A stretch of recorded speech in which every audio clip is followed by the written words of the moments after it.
chose to play the Resident Evil 5 Jill.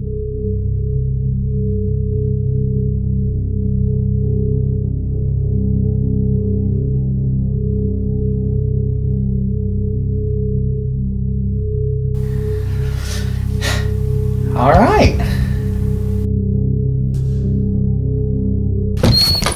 Oh my gosh.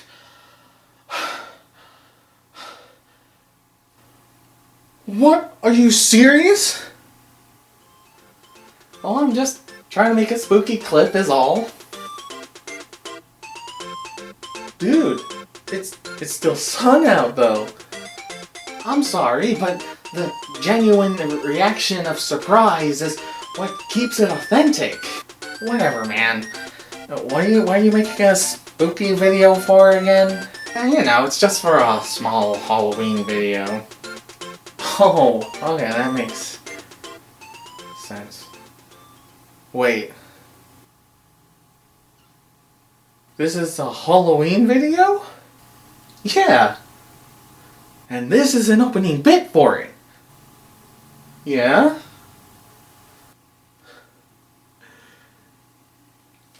No!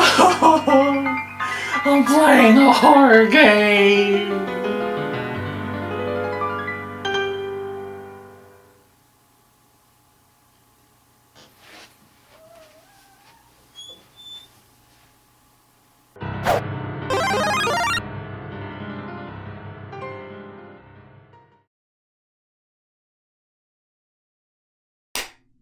Horror games. It's Halloween and I am going to be playing a horror game. More specifically, a survival horror game. And what makes this so different from your all-time standard horror game?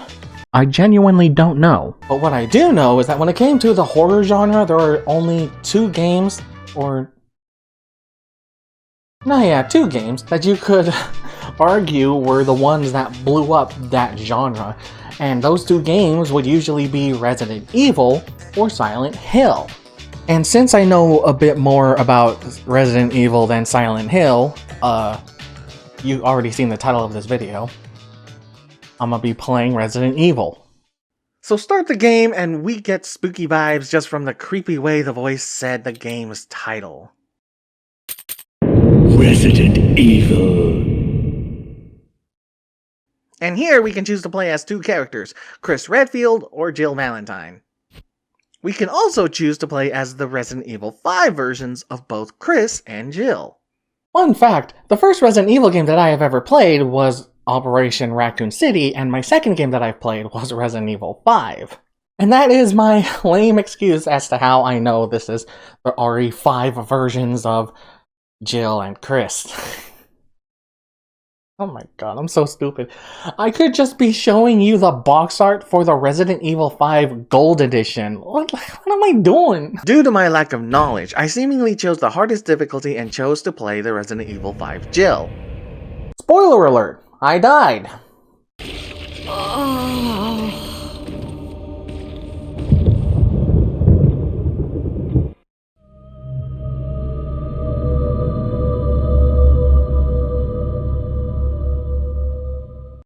Screw this! Easy mode, default Jill. The game starts with the STARS Alpha team searching for the Bravo team. They found Bravo team's chopper pilot and a few cute puppies. Okay, so maybe not so cute. Those dogs attack and kill one member of the Alpha team. However, a small handful of the members have survived, this being Jill, Barry, Wesker, and Chris. Hey Wesker, where's Chris? Okay, never mind. Chris is gone. Split up and you will find another STARS member being eaten alive.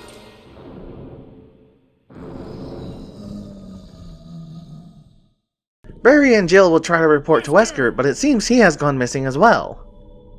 Check the room and Barry decides to split up again. And we are tasked with investigating the first floor. Well, I'm all alone now. The game consists of us, Jill, going throughout the levels and finding an item that is required for specific purposes. That purpose can be for doors or for a specific puzzle. But that also means many areas and/or doors will not be accessible until we obtain the item that is required to help us to progress through the story. Sometimes it may be notes laying about on some floors. These notes can give us a clue as to what happened in this manner, or hint us the answers to a puzzle, so reading is required. And there will be some moments that will activate a cutscene. For example, we can get the Jill sandwich cutscene if we do not get the broken shotgun to replace the pump shotgun. Another thing to know when it comes to items of interest, we can actually examine or combine items in our inventory, and this may lead to hints or a new puzzle piece. Speaking of inventory, we will have a limited amount of pockets to hold items, which is why we can find an item box to empty or fill our pockets. Also, speaking of limited amount, turns out there is a limited amount of ammos, healing items, etc., so going ham with your bullets isn't always beneficial. In fact, technically, if you know how to avoid the zombies, you can get through a room or an entire house without wasting any ammo. Another item that is limited and you will usually find alongside an item box is an ink ribbon, which is used in order to save at typewriters. So if we die, dang it, we can start over from when we last saved. Eventually, Jill stomps a zombie's head in and barfs.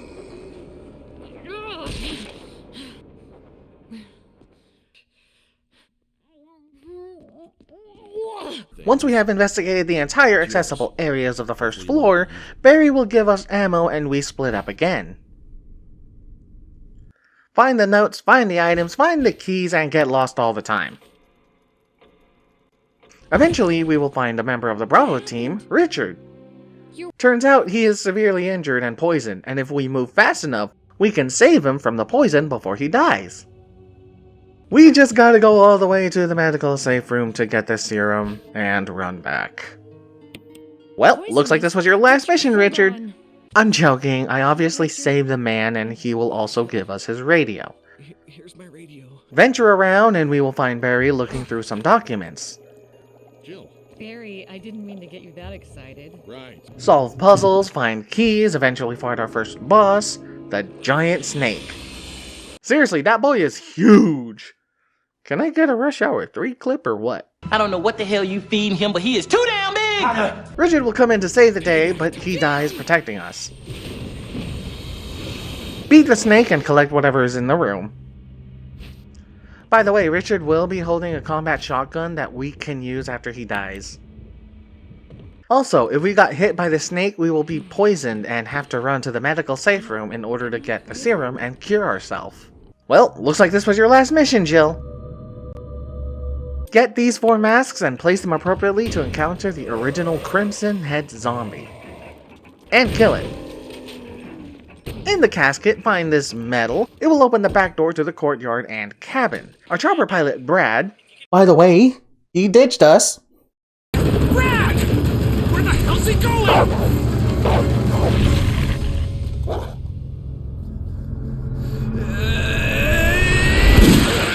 Chris, this way.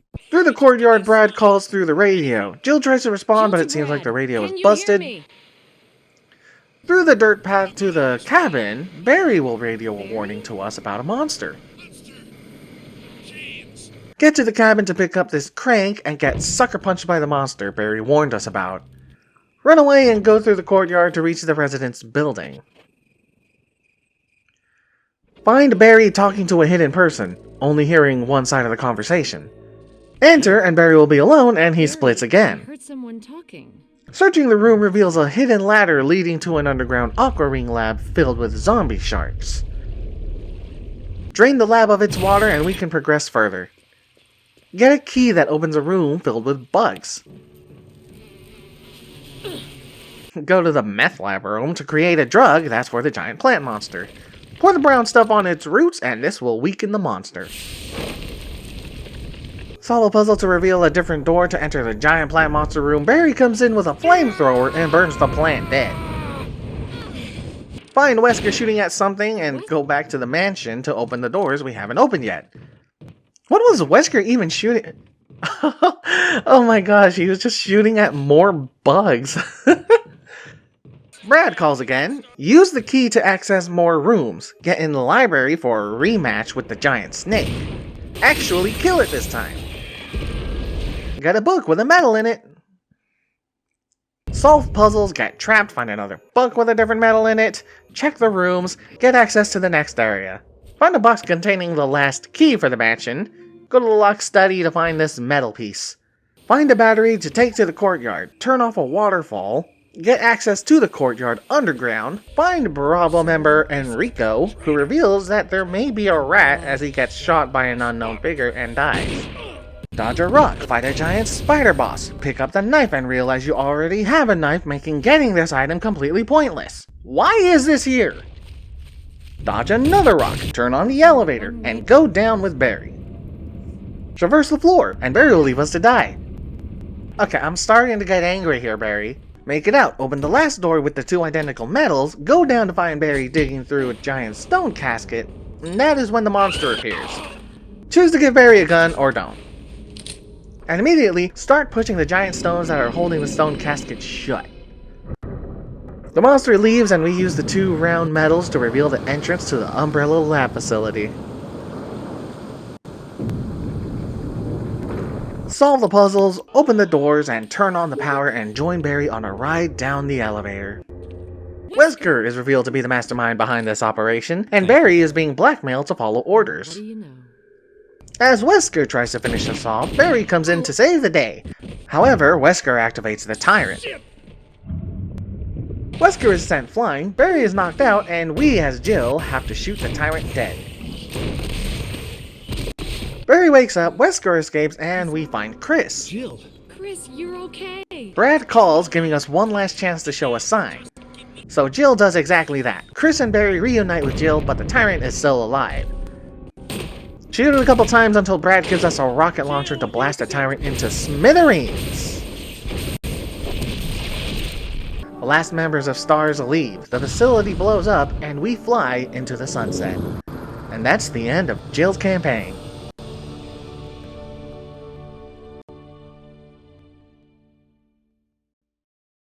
And I finally beat Resident Evil! Is it fun? Kinda, yeah. The dialogue and the delivery of those lines feel kinda cheesy, but not so much so that it just becomes a terrible joke. A plot twist was noticeable, unless you were literally blind, and as the game went on, what was once scary and mysterious later either became a nuisance or just not scary anymore. And I'm not gonna lie, I was scared. This was my first time playing it, and when I found the first safe room, I literally wanted to just not leave it, like, ever. However, after forcing myself to traverse the mansion and start exploring everything, it kind of became easy. It wasn't that scary. In fact, it kind of changed my perspective from the fear of monsters and what's behind the corner to the fear of dying and having to lose progress and restart. Because if I didn't save, that would be progress lost, and if I don't remember where I last saved, where do I go now? That is another thing that could be quite annoying at first. While trying to solve the puzzles in the mansion, there are too many rooms. Got a key? Now go check the entire mansion to see which doors it can open, until you no longer need it anymore. Also, don't get hit by the zombies. Also, don't get hit by the doggies. Also, don't forget your limited item space. Also, don't forget items are also limited. Also, don't forget you didn't check this door yet. Once you get the ball rolling, it actually rolls pretty darn smoothly. But there will be some bumps along the way that will actually stop you for quite a while. So yeah, at first it was kinda tense, but as it goes on it was not that scary. So look forward to the Chris Redfield video. See ya!